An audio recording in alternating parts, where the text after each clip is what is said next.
नमस्कार दोस्तों, study bye Biren sir channel में आप लोगों का स्वागत है। आज की क्लास में हम लोग देखेंगे कि हंटर कमीशन 1882 ईस्वी। हंटर कमीशन को भारतीय शिक्षा आयोग के नाम से भी जाना जाता है। तो आज हम लोग हंटर कमीशन के विषय में पढ़ेंगे।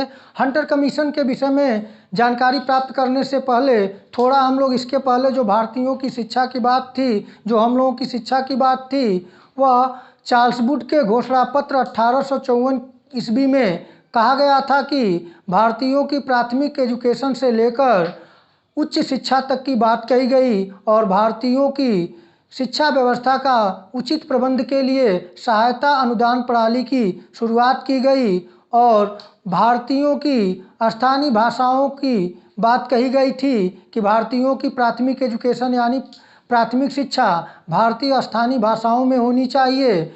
उन सबको कार्यान्वित किस प्रकार से किया गया और 20 से 30 वर्षों का समय लग गया था और भारत में 1857 ईस्वी के विद्रोह के पश्चात जो भारत में ईस्ट इंडिया कंपनी के शासन की समाप्ति करके भारत में ब्रिटिश ताज का शासन प्रारंभ कर दिया गया था। इसलिए जब ब्रिटिश ताज और ब्रिटिश पार्लियामेंट के अनुशंसा के आधार पर हंटर कमीशन 1882 ईस्वी में आया, इसीलिए इसे भारतीय शिक्षा आयोग के नाम से जाना गया। तो यह जो हंटर कमीशन था, सबसे पहले हम यह देखें कि हंटर कमीशन नाम क्यों पड़ा। तो उस समय विलियम हंटर अध्यक्ष थे इस आयोग के। इन्हीं के नाम से हंटर कमीशन नाम पड़ा और यह 20 सदस्यीय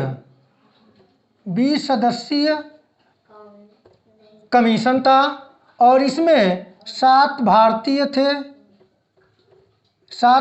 थे। अर्थात यह 20 सदस्यीय कमीशन था, इसमें 20 सदस्य थे और 7 भारतीयों को इसमें स्थान दिया गया था। और इसके आगे यह देखें कि इस आयोग के आने का कारण, जो कारण था वह सबसे पहला कारण था वुड के घोषणा पत्र की समीक्षा। वुड के घोषणा पत्र की समीक्षा और दूसरा प्रमुख कारण यह था कि तत्कालीन समय में प्राथमिक शिक्षा की स्थिति के बारे में जानकारी प्राप्त करना था। इसमें 2 महत्वपूर्ण बातें थीं जिसके कारण हंटर कमीशन की स्थापना की गई। और हंटर कमीशन की स्थापना के समय जो गवर्नर जनरल थे वे थे लॉर्ड रिपन महोदय। उस समय गवर्नर जनरल थे और लॉर्ड रिपन महोदय को एक और हम लोग बहुत ही महत्वपूर्ण क्वेश्चन यहाँ से बनता है कि भारत में स्थानीय स्वशासन के जनक कौन थे। तो वह लॉर्ड रिपन थे, यानी लॉर्ड रिपन भारत में स्थानीय स्वशासन के जनक थे। अर्थात लॉर्ड रिपन पहले ऐसे ब्रिटिश गवर्नर जनरल थे जो कि भारतीयों से इनका बहुत ही आत्मीय संबंध था और यह भारतीयों को स्थानीय स्तर पर प्रशासन में भागीदारी बनाना चाहते थे। इसी उद्देश्य की पूर्ति के लिए इन्होंने भारत में स्थानीय स्वशासन की स्थापना किया। तो हम देखते हैं कि हंटर कमीशन से जो महत्वपूर्ण क्वेश्चन अगर बनते हैं तो वह क्वेश्चन यह बनते हैं कि हंटर कमीशन की स्थापना कब हुई थी। तो 1882 ईस्वी में। हंटर कमीशन के समय भारत का गवर्नर जनरल कौन था। तो वह लॉर्ड रिपन थे और इसमें कितने सदस्य थे। तो 20 सदस्य थे और इसमें कितने भारतीयों को स्थान दिया गया था। तो 7 भारतीयों को स्थान दिया गया था। और इसके कारण कि भारतीय शिक्षा आयोग अर्थात हंटर कमीशन की स्थापना के क्या कारण थे। तो पहला प्रमुख कारण था कि वुड के घोषणा पत्र की समीक्षा करना और दूसरा तत्कालीन समय में प्राथमिक शिक्षा की क्या स्थिति थी इसके विषय में जानकारी प्राप्त करना था। और मुख्यतः इसका जो कार्यक्षेत्र था वह प्राथमिक शिक्षा ही था, यह आपको ध्यान में रखना है, क्योंकि आज जितनी बार इससे क्वेश्चन बनता है, इससे पहले जो यूपीएससी में, यूपीपीसीएस में, सी टेट में, टेट में और हायर एजुकेशन में, नेट के इतिहास की परीक्षा में इस तरह के क्वेश्चन बने हैं कि हंटर कमीशन का संबंध किस क्षेत्र से है, तो प्राथमिक क्षेत्र से। अब हम आगे देखें कि जो इसके कारण थे वह वुड के घोड़ा पत्र की समीक्षा करना था और तत्कालीन समय में प्राथमिक शिक्षा की स्थिति की जांच करना था। तो कार्यक्षेत्र, जो अब कारण के बाद कार्यक्षेत्र को देखें तो हम बता चुके हैं आपको, इसका मुख्य कार्यक्षेत्र जो था वह प्राथमिक शिक्षा था, वह प्राथमिक शिक्षा था, क्योंकि प्राथमिक शिक्षा की बात वुड के घोषणा पत्र में भी कही गई, लेकिन इंग्लैंड के लंदन विश्वविद्यालय के तर्ज पर जो भारत में विश्वविद्यालय की स्थापना की बात कही गई थी, उसमें कहीं न कहीं यह लगा था कि प्राथमिक शिक्षा की अवहेलना की गई थी, क्योंकि तत्कालीन भारतीयों द्वारा भी प्राथमिक शिक्षा की बात कही जा रही थी। इसलिए इसका मुख्य कार्यक्षेत्र प्राथमिक शिक्षा था। और अब आयोग ने यह 20 सदस्य जो थे, जिसमें 7 भारतीय थे, यह सभी लोग भारत में विभिन्न क्षेत्रों में दौरा किए और भारतीयों की शिक्षा के लिए तमाम लोगों से आवेदन मांगे गए, वाद विवाद हुआ और तरह तरह के संगोष्ठियों के माध्यम से भारतीयों की तत्कालीन शिक्षा की पूर्ति किस प्रकार की जाए के व्यापक विचार विमर्श के पश्चात आयोग ने 750 पृष्ठों से बड़ा एक घोषणा पत्र या आयोग ने यह अपना एक सुझाव प्रस्तुत किया। वह सुझाव जो थे उसमें मुख्यतः जो प्राथमिक क्षेत्र के थे, प्राथमिक शिक्षा के क्षेत्र से, शिक्षा में जो के क्षेत्र से जो थे, उसमें पहला था नीति, प्राथमिक शिक्षा की नीति किस प्रकार हो। दूसरा बिंदु रखा गया कि प्रशासन किस प्रकार का हो, प्रशासन से संबंधित कि प्रशासन किस प्रकार का हो।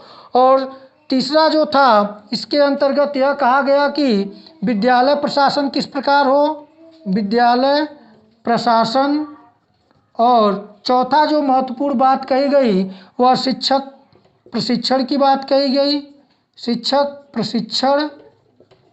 और जो पांचवा महत्वपूर्ण बात थी वह वित्त से संबंधित यानी अर्थ से संबंधित बात थी कि इसमें प्राथमिक शिक्षा के क्षेत्र में नीति क्या हो। अर्थात आयोग ने प्राथमिक शिक्षा की नीति के विषय में कहा कि प्राथमिक शिक्षा का उद्देश्य नौकरी देना नहीं, बल्कि मूल्यों की शिक्षा देना, योग्य व्यक्तित्व का निर्माण करना, बालक को भावी योग्य नागरिक के रूप में स्थापित करना नीतिगत उद्देश्य रखा गया।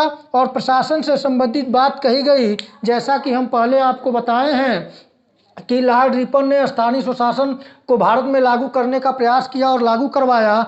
तो प्रशासन में कहा गया कि प्राथमिक शिक्षा के क्षेत्र में जो स्थानीय निकाय हैं, वह स्थानीय निकाय नगर पालिका, जिला बोर्ड, जिला परिषद आदि के माध्यम से विद्यालय प्रशासन की देखरेख किया जाए। और जो विद्यालय प्रशासन हो उसमें राज्य प्रांतीय गवर्नमेंट को यह छूट दी गई कि वह स्थानीय व्यक्तियों को प्रोत्साहित करे कि वह विद्यालय प्रशासन में अधिक से अधिक भाग लें। और शिक्षक प्रशिक्षण की बात जो कही गई, तो इसमें कहा गया कि नॉर्मल स्कूलों की संख्या में वृद्धि की जाए, जिससे कि शिक्षकों का उचित तरीके से प्रशिक्षण हो सके। और उसके पश्चात जो वित्त की बात कही गई, अर्थात कि धन की बात कही गई कि वित्त का प्रबंध जो है यह प्रांत गवर्नमेंट और स्थानीय निकाय यानी कि जिला परिषदें और नगर पालिका मिलकर वहन करे। इस प्रकार हम देखते हैं कि हम प्राथमिक शिक्षा के क्षेत्र में जो कार्यक्षेत्र दिया गया था उसमें आयोग ने नीतिगत, प्रशासन, विद्यालय प्रशासन, प्रशिक्षण, वित्त और अर्थ और नॉर्मल स्कूलों में वृद्धि की बात कही गई। अब इसके पश्चात थोड़ा हम आगे देखेंगे कि किस प्रकार से यह आयोग प्राथमिक शिक्षा के क्षेत्र में जो नीतिगत, प्रशासन और शिक्षण प्रशिक्षण की बात करता है। इसके अतिरिक्त आयोग ने कुछ विषयों पर अपना नज़र रखा और इसमें सबसे प्रमुख था और दूसरा क्षेत्र जो था वह था माध्यमिक शिक्षा, तो आयोग ने माध्यमिक शिक्षा के विषय में 2 ग्रुप बांटा। पहला जो था वह था ग्रुप ए और दूसरा जो था वह था ग्रुप बी। अब ग्रुप ए के अंतर्गत साहित्यिक शिक्षा की बात कही गई, साहित्यिक शिक्षा, और ग्रुप 2 के अंतर्गत बी के अंतर्गत व्यावसायिक व्यावसायिक व्यावसायिक शिक्षा की बात कही गई। अर्थात माध्यमिक शिक्षा में आते आते छात्र इस योग्य हो जाता है कि उसे 2 ग्रुपों में बांटने की बात इसलिए कही गई कि तत्कालीन भारतीय समाज में इस तरह की बात थी कि लोग साहित्यिक शिक्षा को अधिक महत्व देते थे और साहित्यिक शिक्षा ग्रहण करने के पश्चात आगे छात्रों के अंतर्गत उनको इस प्रकार की चीज़ें नहीं प्राप्ति हो पाती थी जिससे वह अपने जीविकोपार्जन के योग्य हो सके। तो इसलिए इन्हें व्यावसायिक शिक्षा की बात कही गई कि भारतीयों को इस प्रकार की शिक्षा दी जाए कि वह व्यवसाय करने योग्य हो जाए, जीविकोपार्जन के योग्य हो जाए। इसके पश्चात उच्च शिक्षा के संबंध में भी आयोग ने अपनी बात कही और उच्च शिक्षा में यह बताया गया कि उच्च शिक्षा में जो साहित्यिक ग्रुप के लोग हैं इन्हें इस प्रकार शिक्षा दी जाए कि यह उच्च शिक्षा में पहुँचे और उच्च शिक्षा में इस प्रकार की बात की जाए जिससे कि भारतीय जीविकोपार्जन के योग्य अपनी शिक्षा आजीविका कमाने योग्य हो सके। और उच्च शिक्षा में जो अनुदान प्रणाली की स्थापना बुड के घोषणा पत्र के अंतर्गत कही गई थी, तो अनुदान प्रणाली को सरल बनाने की बात कही गई, सरल बनाने की गई। अर्थात कि उच्च शिक्षा में अनुदान इस प्रकार दिया जाए कि पढ़े लिखे भारतीय अधिक से अधिक उच्च शिक्षा में अपना योगदान दे सकें। और इसके अंतर्गत आगे आयोग ने स्त्री शिक्षा, क्योंकि उस समय स्त्रियों की शिक्षा बड़ा ही दयनीय थी, इसलिए आयोग ने स्त्री शिक्षा की बात कहा। स्त्री शिक्षा के अंतर्गत के साथ ही साथ धार्मिक शिक्षा की, तो धार्मिक क्षेत्र में धार्मिक शिक्षा की जो बात कही गई उसमें यह कहा गया कि धर्मनिरपेक्ष शिक्षा दी जाए, धर्मनिरपेक्ष शिक्षा दी जाने की बात कही गई। और इसके साथ ही साथ मुस्लिम शिक्षा की भी बात कही गई कि भारतीयों को मुस्लिम शिक्षा, भारतीयों में जो मुस्लिम लोग हैं उनको भी शिक्षा दी जाए क्योंकि वो मुख्य धारा से कट गए थे। और इसके साथ साथ जो पिछड़ी जातियों की शिक्षा की बात, पिछड़ी जातियों की शिक्षा की बात कही गई। उसके साथ साथ जो आदिवासी लोग थे इनकी शिक्षा की बात कही गई। और इसके साथ ही साथ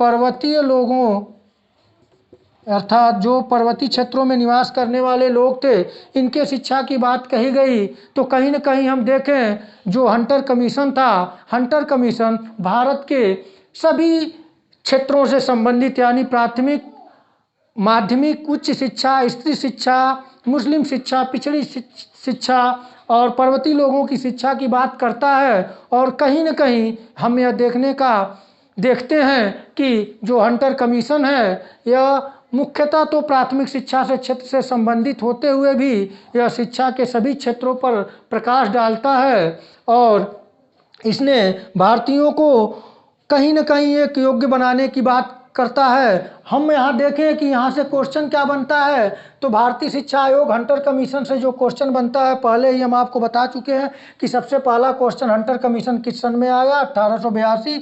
और हंटर कमीशन के समय भारत में गवर्नर जनरल कौन था, तो लॉर्ड रिपन। और उसके अंतर्गत प्रथम भारतीय शिक्षा आयोग किसे कहा जाता है, तो हंटर कमीशन 1882 ईस्वी को। इसका प्रमुख कार्यक्षेत्र कौन सा शिक्षा था, तो प्राथमिक शिक्षा था। और भारत में स्थानीय स्वशासन के जनक कौन थे, तो लॉर्ड रिपन थे। इस तरह के क्वेश्चन आएंगे।